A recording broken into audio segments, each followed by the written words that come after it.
is AM Agenda with Kieran Gilbert. Hello and welcome to the program. The Prime Minister will today announce $3.5 billion in road infrastructure around the planned second Sydney Airport.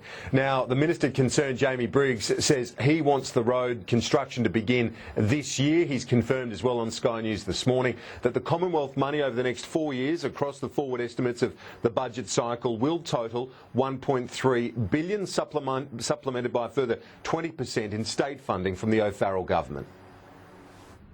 Well, what we're doing is building an economic plan in Western Sydney which will have $3.5 billion allocated to it in the next 10 years to build the roads of the 21st century, to ensure that we've got the productive capacity in that part of Sydney that we believe we can make the most of. This is not just about an airport, it's about an economic plan for Western Sydney.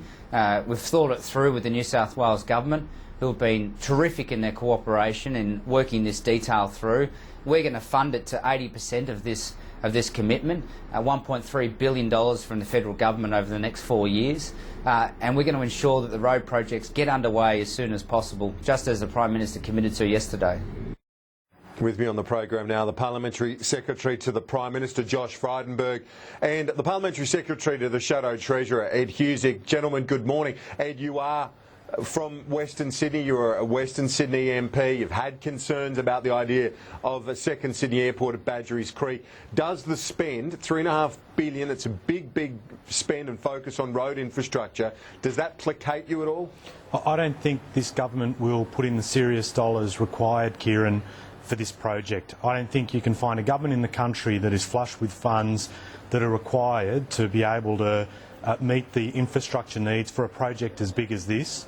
And my criticism with this government is that they've been sneaky with their intentions about the airport, not announcing them before the election. They've been sneaky about the announcement itself, announcing it right in the middle of the school holidays before Easter. They've been sneaky about the detail. We still don't know how big this airport's going to be, and they've been sneaky about the funding, expecting the private sector to pick up the tab instead of funding it themselves. This is a shambles on a grand scale, and we'll be cleaning up for this for decades to come.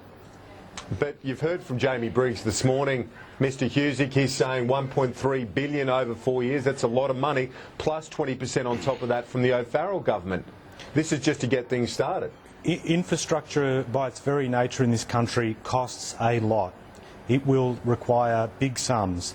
That $1.3 billion that's been announced, I think, will not be adequate enough to be able to deal with putting extra passengers from that airport onto infrastructure that's already groaning under the weight of a fast-growing population in one of the fastest-growing regions in the country.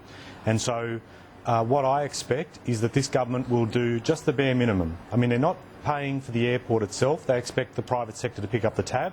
All they will do is make the connections on road and rail, and then we just have to, find a way to contend with that extra growth in passenger numbers on roads and rail, which they will never have to deal with themselves because they're not Western Sydney residents and they don't have that nightmare commute every day.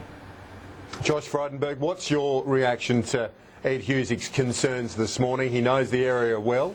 He's been the Member of Parliament for it for a fair while now. Well, it's a pity that my friend Ed is the spoiler on this issue when his Shadow Minister, Anthony Albanese, has warmly welcomed the government's announcement about Badgerys Creek. Kieran, 50 years of talk is now over. Tony Abbott and his cabinet's made a decisive decision. This land was purchased way back in 1986, and now a massive project will go ahead. You see, Kingsford Smith just cannot deal with the amount of traffic. It's currently responsible for 50% of international freight coming into Australia and 40% of international traffic. But it's the smallest of the major city airports in Australia. It's 1/3 of the size of Brisbane Airport, so it cannot grow. At the same time, Western Sydney has more than 2 million people and is projected to go to 3 million people by 2030. No other city in the world with that number of people doesn't have its own dedicated airport. Plenty of studies have been done, plenty of consultation has been had. Now a decision has been taken, and the great beneficiary will be the people of Western Sydney and the people of Australia, because more than 4,000 jobs will be created in the construction phase, 35,000 jobs by 2035, and a $24 billion dividend by 2060. These are huge numbers. Australia cannot afford to wait any longer, and I'm very pleased that Anthony Albanese has welcomed the Prime Minister's announcement. Well, Josh Frydenberg makes a couple of points there, Ed Husick, that I'd like you to reply to.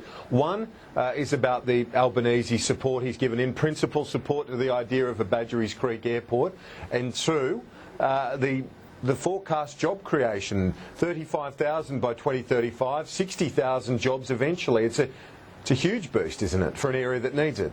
Okay, can I take a number of points on board? Firstly, Josh made reference to Sydney Airport itself. Sydney Airport and Heathrow share a number of things in common, one of which is they have 3 runways.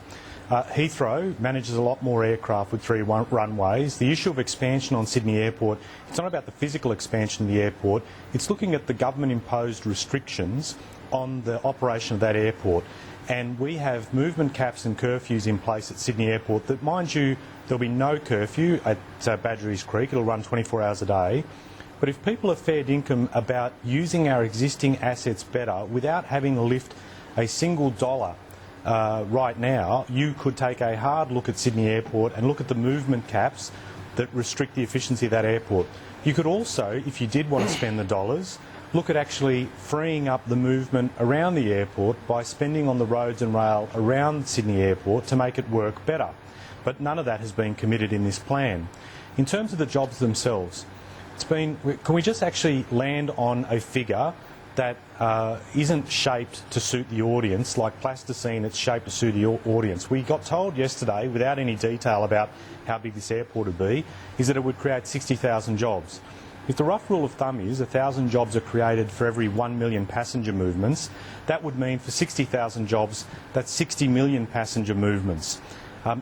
Sydney Airport at the moment has 28 million passenger movements with 28,000 jobs. So Badgerys Creek is either going to be a big airport with a lot of jobs or a small airport with little impact, but it can't be both. And the problem with the government is it's not being upfront with people about what the true impact of this airport will be, and it's trying to use jobs as a sweetener when the detail isn't there. Anthony Albanese supports it. Sure, and Anthony Albanese has also, just like me, been a very fierce representative for his local constituents. And so he will speak up for his area, as I will speak up for mine. But if Joe Hockey, for instance, was serious about improving aircraft movement in Sydney, why doesn't he support dropping the curfew at Sydney Airport and make it work better? And I'll give you the reason why. He's doing exactly what I'm doing, which is representing residents in our respective areas. So if it's good enough for his constituents to have a curfew on Sydney Airport, why is it not good enough for the people of Western Sydney to have a curfew on theirs in the fastest growing region of the country? Josh Frydenberg, your response to that? Because it seems a fair point that if people in Western Sydney are going to be affected by flight movements across, 24 hours a day, why should it not be the same for Kingsford Smith? Well, I think 2 points here. Firstly, the people of Western Sydney will be the great beneficiaries of this. They'll have access to an airport in their own area rather than having to make the major commute to Kingsford Smith.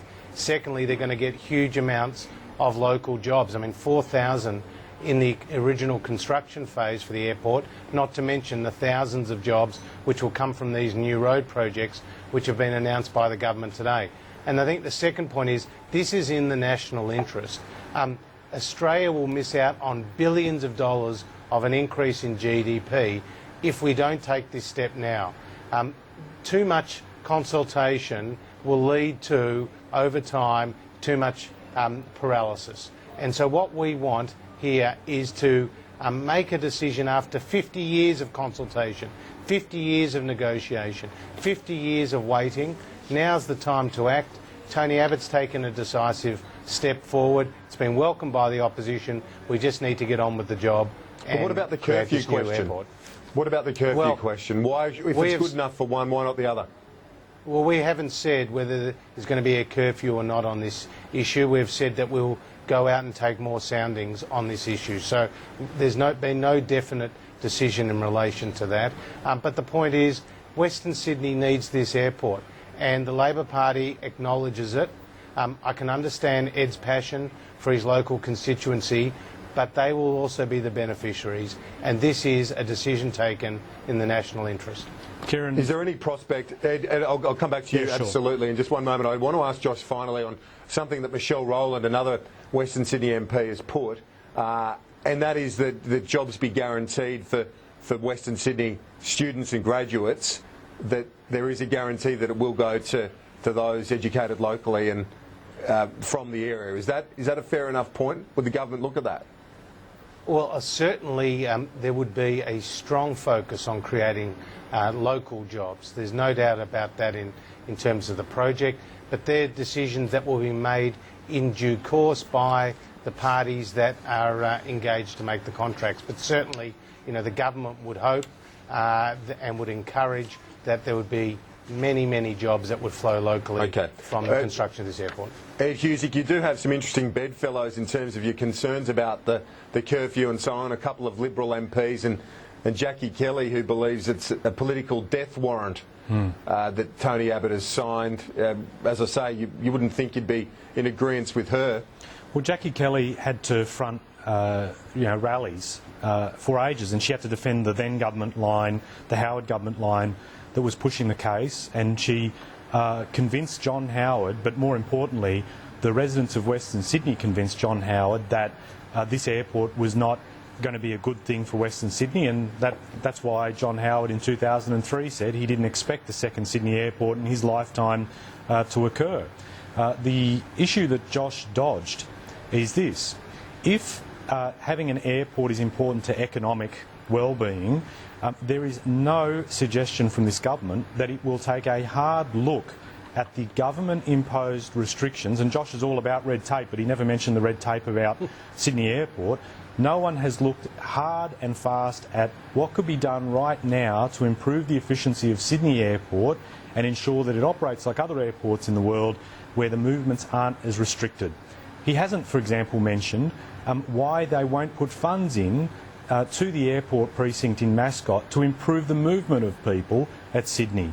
And he failed to actually deal with what the reasonable suggestion of my colleague Michelle Rowland, which is if they're talking about jobs, make a commitment here and now that the people of Western Sydney will be able to get those jobs, and that it just won't be a transference to other people in the city of Sydney, and that won't happen either.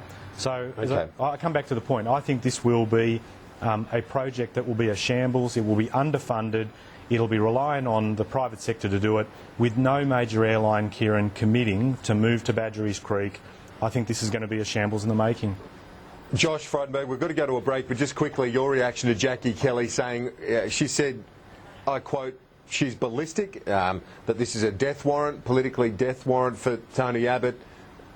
She has not held back, saying that the soccer mums, as she puts it in Western Sydney, will do the government over on this. Well, look, unfortunate choice of words there, but the decision has been taken by the Cabinet. It's a decisive decision. It's in Australia's long-term national interest. It's going to be a big job creator. It's going to be a spur to economic growth, and it's long overdue because Kingsford Smith is not capable of absorbing the increase in demand that will occur over time. Western Sydney continues to grow, and it's the appropriate setting for the new airport. We've just had confirmation the Prime Minister's announcement will be at 10:15 this morning, Eastern Time, 10:15 at Badgerys Creek in the Liverpool area. So join us for live coverage then. In the meantime, let's take a break. Back in just a moment here on AM Agenda.